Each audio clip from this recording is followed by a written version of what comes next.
బుద్ధుందా మీకు? శేషమ్మ జుట్టు మొత్తం నెరిసిందన్న రహస్యం మీకు తెలీదు. అది కవర్ చేయడానికి ముందు బెత్తడి జుట్టు తెల్లబడిందని కవర్ చేసుకుంటుంది. నిజం చెప్తే సొమ్మేం పోతుంది? రంగు పోతుందక్క. అయినా చిన్నపిల్లలతో రహస్యాలు చెబుతావా ఏమిటి? ఇంట్లో చిన్నపిల్లలు ఎవరున్నారు? అవంతిక కన్నది ఒక్క ఆడపిల్లనే. అయినా 10 మందిని కన్నదాంట్లో తయారైంది.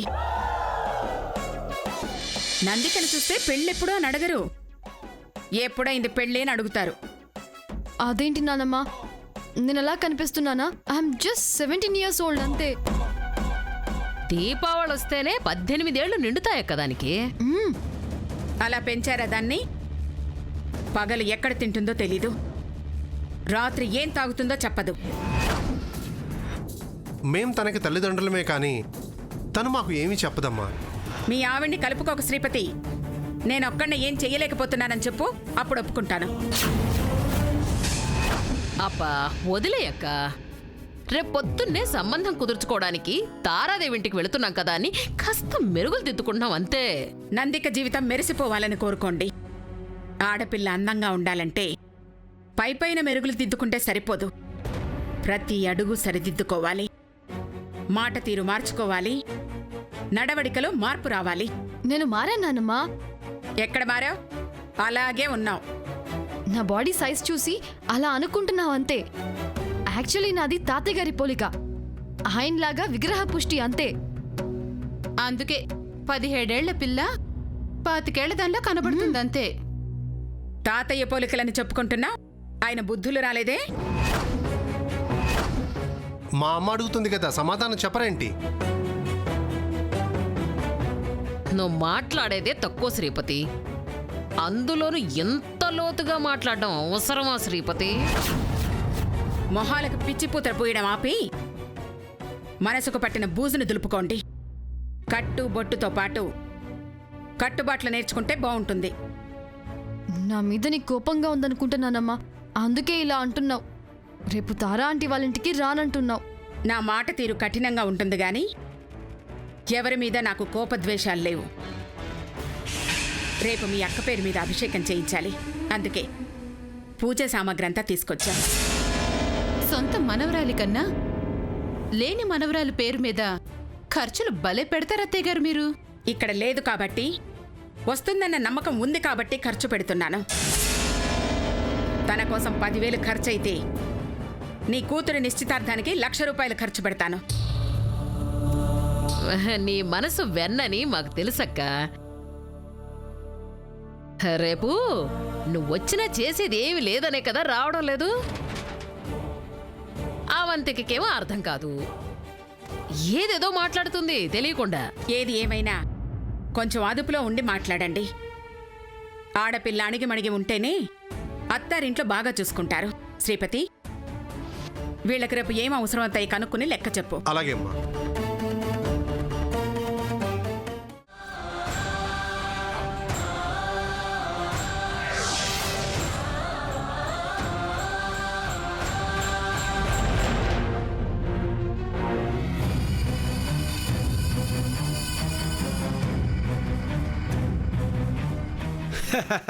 అమ్మా శుభం. రేపు ఉదయం మీ ఆధ్వర్యంలో 8 గంటలకు గణపతి హోమం ప్రారంభించి 9 గంటలకల్లా ముగిస్తాను. తర్వాత 9:30 నిశ్చితార్థం ప్రారంభించి 10 గంటలకల్లా ముగిస్తే అంతా శుభమే జరుగుతుంది.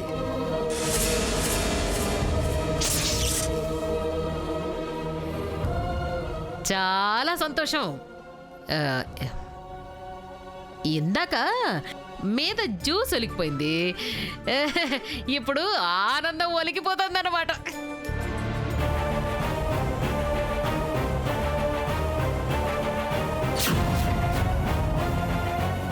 ముహూర్తం కుదిరింది తారా, మీరు హ్యాపీ కదా?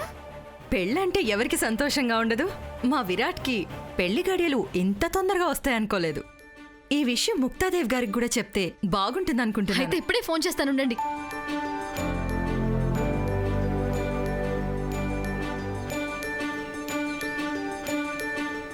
చెప్పమ్మా. నానమ్మ, మా అత్తయ్య మాట్లాడతారంట. అత్తయ్య ఎవరు? తారా ఆంటీ నానమ్మా. ఇదిగో మాట్లాడు, మొబైల్ ఇస్తాను. నమస్తే ముక్తాదేవి గారు. నమస్కారం తారా. నందిక నిన్ను అత్తయ్య అంటుందేంటి? మనిషి మారిందా, మాటే మార్చిందా? మీ మనవరాలు రేపటి నుంచి నా కోడలవుతుంది కదా, ఆంటీ అని పిలిస్తే బాగుండదనుకుందేమో.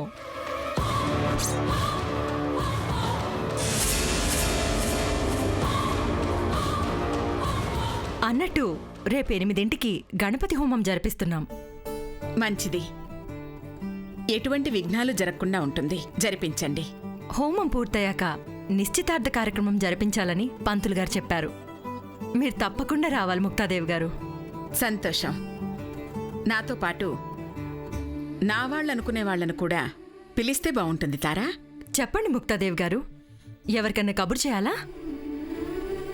ఈరోజు మా ఇంటికి రాబోయే వారసురాలి పేరు మీద అభిషేకం చేయించాను. అనుకోకుండా భూమి కొండమలు కూడా వచ్చారు. వాళ్ళను నువ్వే స్వయంగా పిలిస్తే బాగుంటుంది.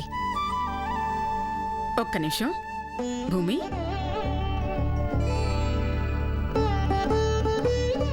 హలో అమ్మగారు. భూమి, రేపు మా ఇంట్లో శుభకార్యం జరగబోతోంది. నువ్వు కొండమ్మ తప్పకుండా రావాలి.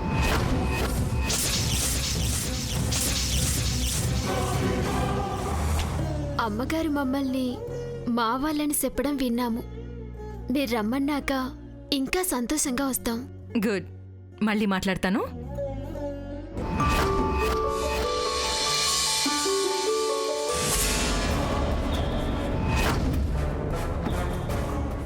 నాన్నమ్మ భూమి వాళ్ళని గుడికి తీసుకెళ్ళిందా అత్తయ్య? వాళ్ళు వెళ్లారంట, అక్కడే కలిసుంటారు. శుభకార్యం అంటే మన అనుకునే వాళ్ళందరూ ఉండాలి కదా. అవునత్తయ్య, కాలేజీలో ఇదే విషయం భూమికి చెప్తాను. తను నా నిశ్చితార్థం చూడాలి.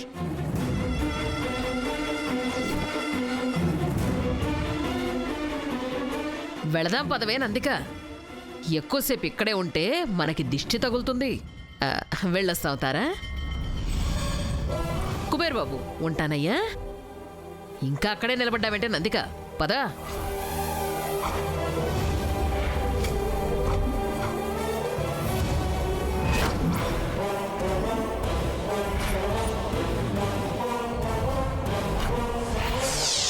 అలాగే మేడం, మీరు చూడండి ఒకసారి. పెళ్ళికి కూడా మాకే ఆర్డర్ ఇస్తారు. తప్పకుండా మేడం. నమస్తే నమస్తే. అరే అప్పలరాజు, ఏడనే ఉన్నాను, గట్టిగా అరవకండి, కస్టమర్లు వెళ్ళిపోతారు. గొప్ప ఆర్డర్ వస్తే పిచ్చి పనులు చేసుకుంటూ నుంచున్నావేంట్రా? వాడు చెప్పినా వినర్లే బాబాయ్. ఆ పనేటో మాకు చెప్పండి. తారాదేవి గారని మంచి సౌండ్ పార్టీ, వాళ్ళ ఇంట్లో నిశ్చితార్థం ఫంక్షన్ అంట. వంట చేసి పెట్టాలని ఆర్డర్ ఇచ్చారమ్మా.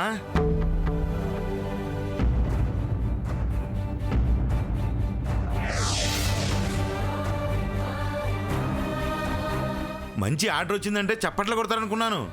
అలా సైలెంట్ అయిపోయారేంటి? తారాదేవి అంటే ఎవరనుకుంటున్నారు బాబాయ్? మీ చుట్టమా ఏంటి? ఏకశకాలు వద్దులే బాబాయ్. ఆ అమ్మ ఎవరో కాదు, ఇరాట్ సార్ వాళ్ళ అమ్మ.